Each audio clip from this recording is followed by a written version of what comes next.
Joining us now, live in London, is Jeff Webb. Jeff is the founder and chairman of the New American Populist, and he's with us now in London. Lots going on in the United K, and their new prime minister there, Boris Onions Johnson. Guess what he wants to do? He's sick of this whole thing. So he's going to the Queen to suspend Parliament so that he can get out of Brexit with or without a deal. Even though he favors a deal, they can't get a deal. All they've been doing is squabbling over it for months and months and months and months. And then you've got those globalists there in the UK trying to overturn the will of the people and drag their feet. And now Boris Johnson says, I've had enough, we're getting out. October 31st, have a nice day, we're gone. And look, here's what I think. I said this at 6 a.m. Like, the globalists are telling you right now that if England pulls out of the Brexit and there's no deal, that it's going to cause economic chaos, starvation, plagues, locusts. It'll be the end of the world. There'll be no more United Kingdom. Everybody will die. Yet, before anybody heard of the European Union, you had this thing called the British Empire. They did pretty good without the European Union. I don't get it. To break all this down for us and tell us what exactly is going on in the UK, founder and chairman of the New American Populist, live in London. Good timing also, Jeff Webb. Hey, Jeff, good to have you, man. John, great to be here with you. Yeah, it's an exciting time here, I can tell you that. So, look, tell us what is going on here with Boris Johnson in an unprecedented move. He says he's going to go to the Queen and say, we need to suspend Parliament for a while so I can get this Brexit thing done and we can get out. What are the chances of that, Jeff? Well, I tell you what, that particular move, I think it kind of remains to be seen, really in new territory. But I can tell you, having been here for several days, John, and actually attending yesterday a rally by the new Brexit party, of course, under Nigel Farage, where they have actually, now this is a party that's only been in existence for 19 weeks. They now have actually vetted and fielded nearly 400 candidates across the country to run for office, and the country is so divided, not only just by the people who are in favor of Brexit and those people who want to remain in the EU. They're called the Remainers here, but it's just exactly how to leave. Is it a clear Brexit? Does it have some type of negotiated elements to it? But I can tell you this, that the country, the mood here that I've been able to discern is that they're sick and tired of it. And a poll that came out a couple of days ago said that now there are 57% of the population that actually favors leaving, and that had stayed at around 50 to 52 for nearly 2 years. So I think the direction is good for those proponents of Brexit. But there are just so many parliamentary moves, so many court opportunities that could derail it. It's going to be a horse race. The drop dead date, of course, is October 31st. So we're going to know how it turns out pretty soon. All right, so Jeff, basically what you're saying is all this wrangling is going on forever, and you got a lot of people in Parliament that want another vote, right? They want like a revote. Like a do-over because they didn't like the first outcome. I mean, that would be like, we elect Trump and then the Clinton people says, we didn't like the outcome, therefore we need a new election. You're not going to have that. So you had one, Brexit won, but now you're saying that public support has grown for it recently. But look, you got all the globalists and the financial banksters in London and New York, Wall Street, basically saying, look, if you pull out without some kind of a globalist deal, that it's going to be economic Armageddon for the United Kingdom. True or false? That is true. It kind of reminds you of Y2K, right? When you wake up the next day, the sky is going to fall. Right. None of your technology will work. And but I think that people have been working pretty hard on different kinds of policies and some special customs aspects for companies where they wouldn't have a big a big pile up of goods going in and out of the country. So things have been done to help grease the skids, if you will, if this happens. And I think the people here really are not. I think they've gotten to the point where they feel like that threat is not realistic. And frankly, what you've got here also, John, this is not just about money. For what it's gotten to now is that the Brexit vote, as you said, the majority of the people voted in that referendum to leave, to the surprise of many, by the way. And now it's been 3 years. And the British people are looking at their government and saying, you are supposed to be, you are supposed to do what we want to be done. And for the first time, they're looking at it as a democratic threat, that the will of the people is not being taken into consideration. So it's not just about trade and finance. It's also about democracy here for most of these people. Jeff, is that going to play out in the next round of UK parliamentary elections? I think it's going to be right up there. I think a lot of it depends on what happens on the with Brexit on the 31st, John. But I think it's going to. And again, if you look at the success of the Brexit Party in such a short period of time, I mean, that was such a clear message to the Conservatives, frankly, that that things are going to have to be different if they're going to be a viable party. So I think if Boris, and it's a very difficult, tricky path that he's trying to walk. As you know, he's only got a one-seat majority, so it's very tenuous. But I think if he is able to pull off the Brexit, and I think probably a hard Brexit without any kind of strings, then I think the opportunity for he and Nigel Farage to work together and really build a strong consensus throughout the country is very real. And we should all hope that happens, by the way. We are, you're on the John Fredericks Radio Network, and we are with Jeff Webb. Jeff is the founder and chairman of the New American Populist. Jeff, live in London, UK right now. Brexit staring UK in the face, October 31st. Jeff, let me ask you a couple questions here. Let's start with your new Prime Minister, Boris Johnson's request to the Queen to suspend Parliament for a time, figuring that's his best shot at getting Brexit through and past the resistors or those that want to remain that are in Parliament. Is that feasible? Well, again, we're into new territory here. I think that I'm sure that he didn't do it just on a whim.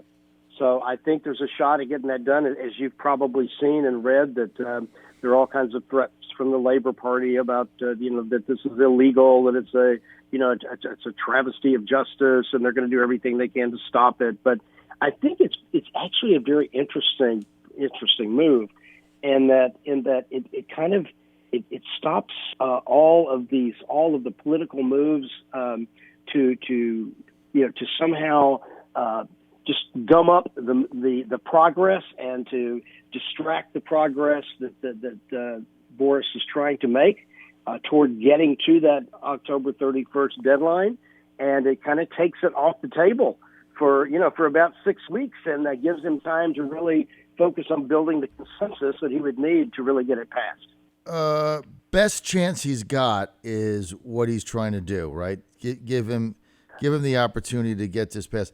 I guess Johnson's thing is, let's get out and then we'll figure it out, right? Before it was, we have to figure it out before we get out. And now I guess Johnson is taking, your prime minister, the UK prime minister is taking the position that let's get the hell out and then we'll figure it out from there, because there's no way you're going to get a deal done in a month.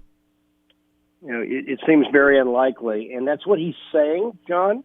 That's what he's saying. I will tell you that I think there's some level of suspicion between the members of the Brexit Party that he will really follow through on that kind of hard Brexit, as they call it.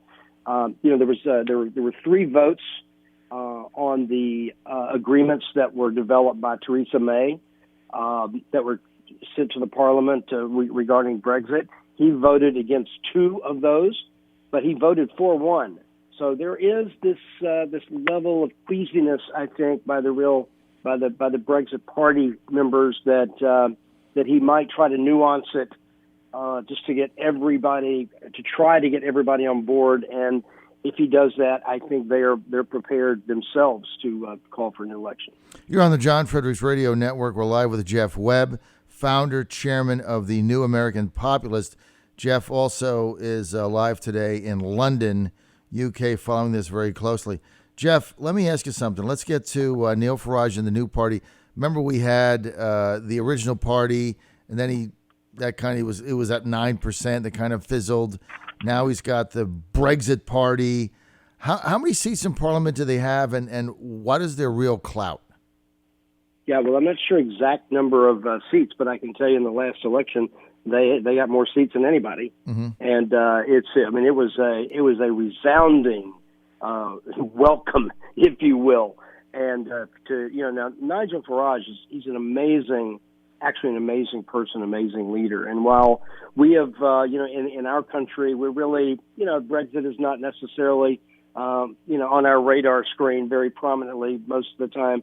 For the people here, of course, it's paramount. But Nigel has been working against the UK's participation in the EU for 25 years. Mm-hmm. And it's just recently that things had, in the last few years, that things had gotten to a point where, the British laws, their trading practices, their immigration rules were all being subjugated to the EU, right. And to who, and most people feel like they've lost their sovereignty, that, as a nation. And that the bureaucrats, many of whom are not even elected, in Brussels, are making rules and laws for the people of the UK. So Nigel has been opposed to this kind of participation for a long time. For someone to be able to found a new party and within 10 to 12 weeks actually take on this have this tremendous outcome in the national election it's unprecedented. And I think it speaks to the level of emotion and the commitment of the people who back Brexit, that he's been able to accomplish that in such a short period of time. So, Jeff, but he made very clear yesterday, John, at a rally that I attended for the Brexit party, he made very clear to Boris Johnson that they're watching and that they expect him to move forward based on the commitments he's made and to not wobble at all. So, Jeff Webb, let me ask you this: the Brexit party. What's the future of a party called the Brexit Party after Brexit? It's very interesting. You have to ask yourself what would happen if Boris Johnson followed through exactly on what he said he was going to do, and you have this clean break and this actually leaving the EU and Britain becoming independent. In effect, began to negate the need for the Brexit party. Would there be a merger of the Conservatives and Brexit party? I think it remains to be seen. That's why this upcoming, why the actual deadline to move is so critical, that everything is kind of frozen until we see what happens then. Jeff, Nigel Farage, is there any deal that the UK could make, any arrangement in getting a Brexit deal that Nigel Farage would back, do you think? Well, he's clearly in favor of just from everything that we've been able to tell, just a clean break, because he feels like, and I think there's some evidence of this, John, that any of these negotiating points that kind of remain to be worked out later, and they're suspicious of not only their own government, but very suspicious that those kinds of provision would just be used to once again extend the participation and not create a kind of a clear lines of what British sovereignty means and what being affiliated with the EU means. So he's saying needs to be a clean break. Are there any small provisions, any kind of, if you would, that Boris throws a bone to some people that want to stay in or want to have a stronger affiliation? I guess, but he's certainly not saying that right now. All right, so look, if Johnson is able to get the Queen to suspend the Parliament, then Brexit's going to go forward, right? Well, October I think 31st? that it sends a clear message that he intends for it to go forward. I think people feel like there is going to be something on October 31st. There's not going to be another extension. And so, again, I think what he's trying to do is give himself a little running room where he's not being, he's not being pestered or bothered every day about some new, Right. Some new effort behind the scenes or even overtly to distract him and to slow the progress down. I think he's kind of clearing the deck so he and his team can focus on trying to get this deal done one way or the other. All right. Excellent. We're with Jeff Webb, founder and chairman, New American Populist, live in London, talking Brexit. One more question. Jeremy Corbyn. Where does Corbyn and the Labour Party, where do they go? Where do they stand on this whole thing now? Are they for any compromise? And where does the party stand? I mean, what's their future? Oh, that's a great question. Thank and you. I think, again, it's going to be cleared up after October 31st. But, they are desperately trying to stop this. And they're doing everything they can to do it procedurally. They had a meeting yesterday. So he had the Brexit rally going. Then he also had a meeting of the Labour Party and the opponents of Brexit going on kind of at the same time. Haven't seen exactly what came out of that, but it was very obvious that they were trying to develop some type of strategy that would delay the vote and would, kick the can down the road, if you will. So it just remains to be seen after October 31st. I think clearly they're in trouble. Again, I go back to me, if Boris Johnson and his team can especially after 31st, if they can make peace with and actually team up with Nigel Farage and his Brexit party, that would be an unbeatable combination. And there's so many things that the British people could get accomplished. So here's hoping. All right. Jeff Webb, thanks for being with us. I really appreciate your expertise and insight. Jeff Webb, founder, chairman of the New American Populist. Jeff, do you have a website or anything? We do. It's newamericanpopulist.com. newamericanpopulist.com. All right. Look, John, our mantra is we're about revitalizing America's middle class. So we need all the help we can get from your listeners out there.